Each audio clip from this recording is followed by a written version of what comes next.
नमस्कार दोस्तों, स्वागत है आपका अंचल पर। इस वक्त की बड़ी खबर के साथ एक बार फिर से आपके सामने मौजूद है, जहां पर चलेंगे सबसे पहले और बड़ी खबर में आपको बताएंगे भारत जोड़ो यात्रा के चौथे दिन आंध्र प्रदेश में किस तरीके का रहा समर्थन। वहीं भारतीय जनता पार्टी ने टिकटों का ऐलान जरूर कर दिया, लेकिन दोस्तों भाजपा के एक के बाद एक नेताओं ने अपने अपने तरीके से बागी होते हुए बीजेपी के खिलाफ मोर्चा खोलते हुए उम्मीदवारी का ऐलान कर दिया है। बताएंगे क्या है ये मामला। इसी के साथ में भारतीय जनता पार्टी को तेलंगाना के उपचुनाव से पहले टीआरएस पार्टी ने अब तक का सबसे तगड़ा झटका दिया है। साथ साथ शिंदे गुट के बड़े नेता शिवसेना उद्धव ठाकरे गुट में शामिल हो गए हैं। दोस्तों बताएंगे क्या है ये मामला। इसी के साथ में हिमाचल प्रदेश के अंदर बीजेपी को रात में बदलना पड़ा टिकट, आखिर किस तरीके का बगावत देखने को मिल रहा है, इसकी अपडेट आप तक पहुंचाएंगे। दोस्तों साथ साथ प्रधानमंत्री मोदी ने 6 घंटे के भीतर 4 कपड़े बदल लिए। सोशल मीडिया पर जमकर आलोचना हो रही है। वहीं पर वरिष्ठ पत्रकार पुण्य प्रसूर वाजपेयी ने आम आदमी पार्टी को अपने निशाने पर लिया है। क्या कुछ कहा है उन्होंने, इसकी अपडेट भी आप तक पहुंचाएंगे। दोस्तों साथ साथ उत्तराखंड को लेकर प्रधानमंत्री ने कुछ ऐसा बयान दे दिया जिसकी आलोचना हो रही है। बताएंगे आपको किस तरीके से प्रधानमंत्री का एक और बयान मजाक का पात्र बन गया है। साथ साथ दोस्तों गुजरात इलेक्शन को लेकर एक और ओपिनियन पोल सामने आया है, जहां पर कांग्रेस पार्टी को 75 से 80 सीटें मिल रही है। बताएंगे क्या है ये पूरा मामला, एक एक करके चलेंगे सभी बड़ी अपडेट की तरफ। लेकिन उससे पहले अगर आप भी मानते हैं कि आंध्र प्रदेश के अंदर कांग्रेस पार्टी की भारत जोड़ो यात्रा कांग्रेस पार्टी के लिए आने वाले दिनों के अंदर रास्ता आसान करेगी और दोनों राज्य की जनता इस बार करवट लेने के पूरे मूड में है, तो इस वीडियो को लाइक करके लाल बटन दबाकर चैनल को सब्सक्राइब करके घंटी को दबाकर कमेंट बॉक्स में जय हिंद जय भारत जरूर लिखेगा। दोस्तों इस वीडियो को अपने लोगों तक शेयर करना बिल्कुल मत भूलिएगा। चलते हैं सबसे पहले और बड़ी खबर की तरफ, जहां आपको बता दें कि भारत जोड़ो यात्रा के तहत राहुल गांधी की पद यात्रा आंध्र प्रदेश के अंदर चौथे दिन भी चलती रही और इस दौरान पार्टी कार्यकर्ताओं से लेकर वरिष्ठ नेता मौजूद रहे। दोस्तों राहुल गांधी की ये तस्वीर आप अपने स्क्रीन पर देख रहे हैं, जो आंध्र प्रदेश के अंदर चौथे दिन से जुड़ी हुई है। राहुल गांधी के साथ में कांग्रेस पार्टी के वरिष्ठ लोग मौजूद है। दोस्तों इन सभी तस्वीरों में कांग्रेसी कार्यकर्ता राहुल गांधी के नेतृत्व में पुल पार कर रहे हैं और पुल पर जबरदस्त भीड़ देखने को मिल रही है। साथ साथ आपको बता दें कि आंध्र प्रदेश को विशेष राज्य का दर्जा दिलाने को लेकर राहुल गांधी ने बयान देते हुए कहा कि आंध्र प्रदेश को विशेष राज्य का दर्जा दिलाना कांग्रेस पार्टी की प्रतिबद्धता है। राहुल गांधी ने अमरावती के अंदर किसानों से मुलाकात की थी, उसके बाद ये बयान दिया है। दोस्तों इसी के साथ में हिमाचल प्रदेश के अंदर भारतीय जनता पार्टी का बगावत रुकने का नाम नहीं ले रहा। आपको बता दें कि कुल्लू के अंदर बीजेपी में जबरदस्त बगावत देखने को मिली है। राम सिंह ने 25 तारीख को नामांकन भरने का ऐलान किया है, क्योंकि राम सिंह की जगह महेश्वर सिंह को टिकट दिया गया था। तो भाजपा में ये भी एक बड़ी बगावत की खबर है। इसी के साथ में दोस्तों भारतीय जनता पार्टी को एक और तगड़ा झटका देते हुए अनिल शर्मा ने निर्दलीय चुनावी मैदान में उतरने का ऐलान किया है। आपको बता दें दोस्तों कि हिमाचल प्रदेश के अंदर 2 तरीके के गुट बीजेपी में बटे हुए थे। इसमें एक प्रेम सिंह धूमल का था और दूसरा वर्तमान मुख्यमंत्री जयराम ठाकुर का था। और ऐसे में प्रेम सिंह धूमल जो अनुराग ठाकुर के पिता है, उनके गुट के लोगों को कम सीटें मिली है, कम टिकटें मिली है। इसी का विरोध करते हुए प्रेम सिंह धूमल गुट के कट्टर समर्थक भारतीय जनता पार्टी के नेता प्रवीण शर्मा ने सदर निर्वाचन क्षेत्र से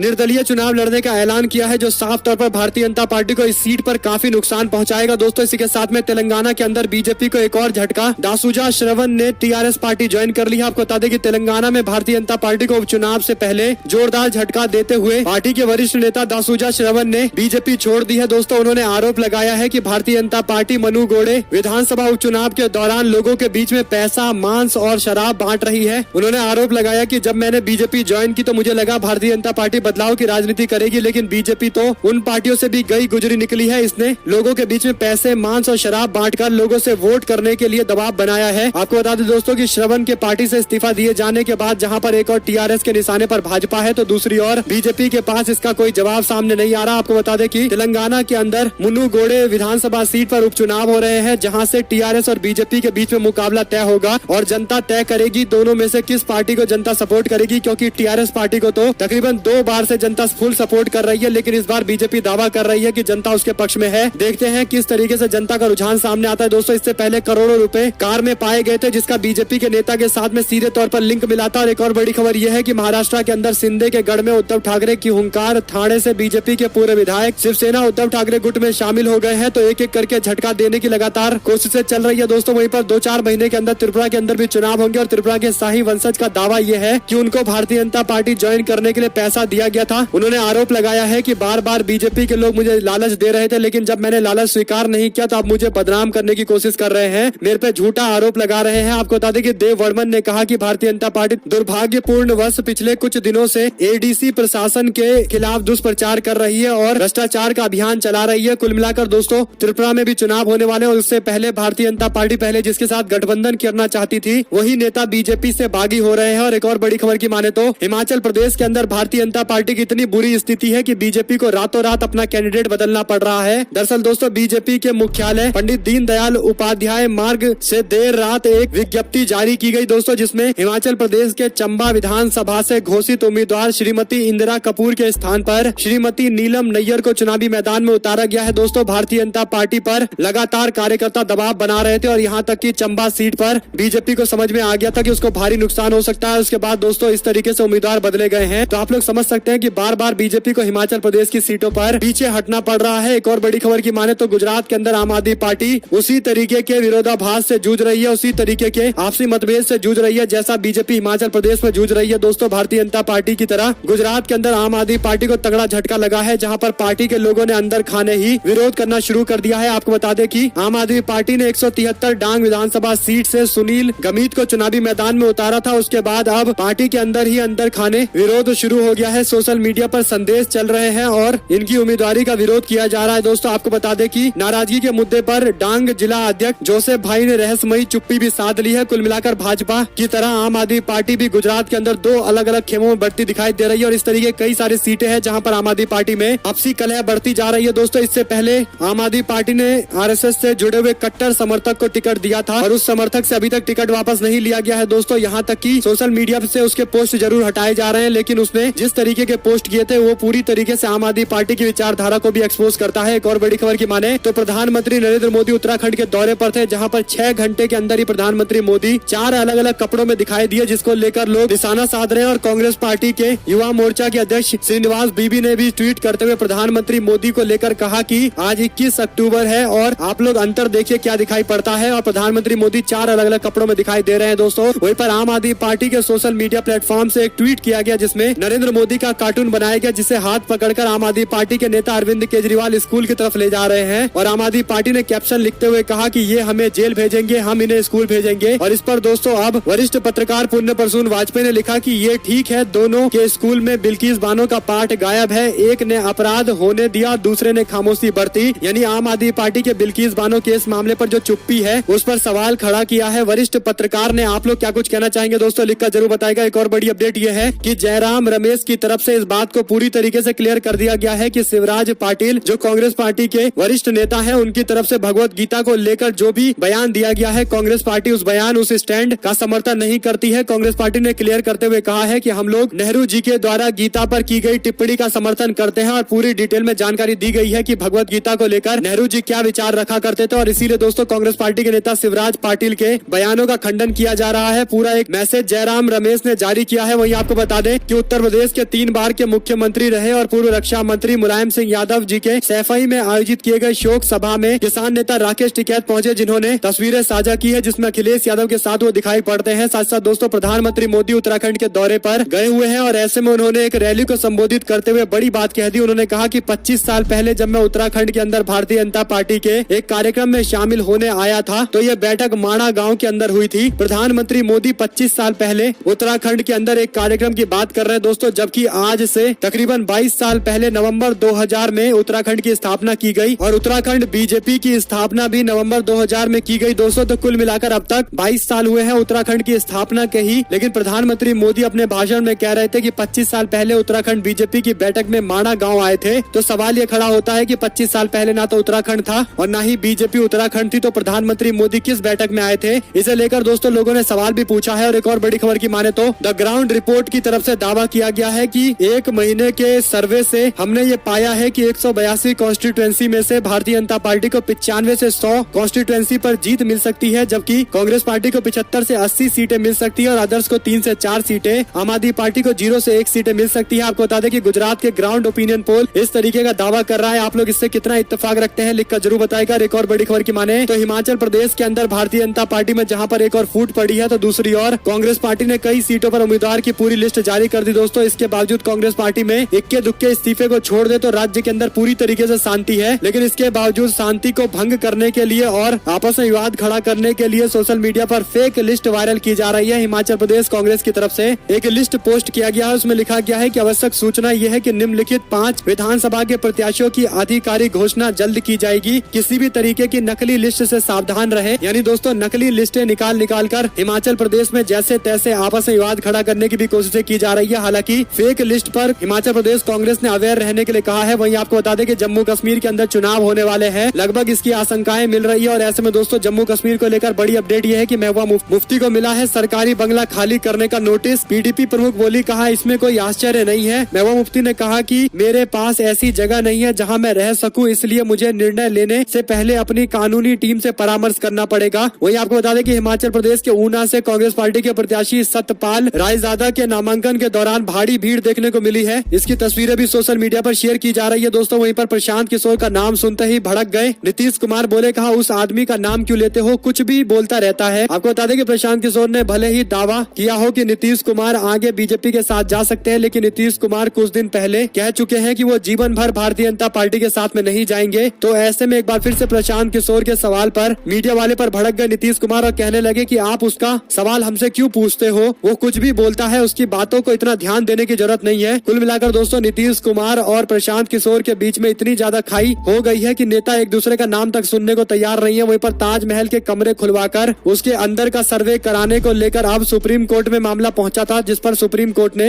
याचिका को खारिज कर दिया। दोस्तों सुप्रीम कोर्ट ने कहा कि जो फैसला हाई कोर्ट ने लिया है वो सही फैसला है। आपको बता दें कि ताजमहल के कमरों को खोलने की मांग वाली याचिका खारिज कर दी गई है। याचिका में दावा किया गया था कि ताजमहल में एक शिव जी का मंदिर है जिसका नाम तेजो महालय है। Justice M.R. शाह और जस्टिस M.M. सुंदरेश की पीठ ने इलाहाबाद उच्च न्यायालय के एक आदेश को बरकरार रखते हुए इस याचिका को खारिज कर दिया है। कोर्ट ने कहा कि ये एक ऐसा मामला है जिस पर हाई कोर्ट की तरफ से फैसला आ गया है, उनका फैसला हमारे लिए बिल्कुल ठीक है, हम उस फैसले के साथ में खड़े हैं। और उसके बाद दोस्तों याचिका को रद्द कर दिया गया है। आप लोग इस पर क्या कुछ कहना चाहेंगे लिखकर जरूर बताएगा। और एक और बड़ी अपडेट सामने आ रही है, जहाँ पर कांग्रेस पार्टी के नेता प्रवीण चक्रवर्ती की तरफ से तवलीन सिंह को एक लेटर लिखा गया है, जिस लेटर के अंदर उनके दावे पर एविडेंस मांगा गया है। आपको बता दें कि तवलीन सिंह ने दावा किया था कि देश के पूर्व प्रधानमंत्री मनमोहन सिंह सोनिया गांधी के साथ फाइल शेयर करते थे, यानी सोनिया गांधी के घर पर प्रधानमंत्री कार्यालय से फाइल सोनिया गांधी के आवास 10 जनपद पर जाया करती थी, जो ऑफिशियल सीक्रेट एक्ट के खिलाफ है। आपको बता दें कि तवलीन सिंह की तरफ से ये जो आरोप लगाए गए हैं कांग्रेस पार्टी ने सीरियस लिया है। कांग्रेस पार्टी के नेता प्रवीण चक्रवर्ती की तरफ से एक लेटर लिखा गया है तवलीन सिंह को और उनसे पूछा गया है कि क्या आपके पास कोई एविडेंस है कि ऑफिशियल सीक्रेट एक्ट का कोई उल्लंघन किया गया है। अगर आपके पास है तो आप मुझे एविडेंस दीजिए। और दोस्तों पहले एविडेंस मांगा गया है। अगर तवलीन सिंह एविडेंस नहीं दे पाएंगी तो आप लोग जानते हैं कि आगे कौन सी कार्रवाई होने वाली है, किस तरीके की लीगल कार्रवाई होने वाली है। इसी के साथ में उत्तर प्रदेश के अंदर योगी सरकार एक बार फिर से सवालों के घेरे में है, जहां पर पीलीभीत में छात्रों के छूते ही उखड़ गई नवेली सड़क। कांग्रेस पार्टी ने तंज कसा है। कांग्रेस पार्टी ने ट्वीट करते हुए कहा कि पीलीभीत में स्कूली छात्रों ने बाबा के गड्ढा मुक्त सड़क की पोल खोल दी है। यहाँ सड़क के गड्ढे की मरम्मत कुछ ऐसे की गई कि छात्रों ने अपने हाथ से ही खोद डाला। सीएम साहब कुछ बताइए कि सड़कों से कितने प्रतिशत का कमीशन आपके दरबार में पहुंचा था। कांग्रेस पार्टी ने इस मामले पर दोस्तों भाजपा सरकार पर सवाल खड़े किए हैं। वहीं पर हेट स्पीच को लेकर सुप्रीम कोर्ट ने एक और बयान दिया है। सुप्रीम कोर्ट ने टिप्पणी की है जिसमें कहा गया कि 21वीं सदी में हम लोग जी रहे हैं और हम धर्म के नाम पर कहां आ गए हैं। जिस तरह के मामले सामने आ रहे हैं वो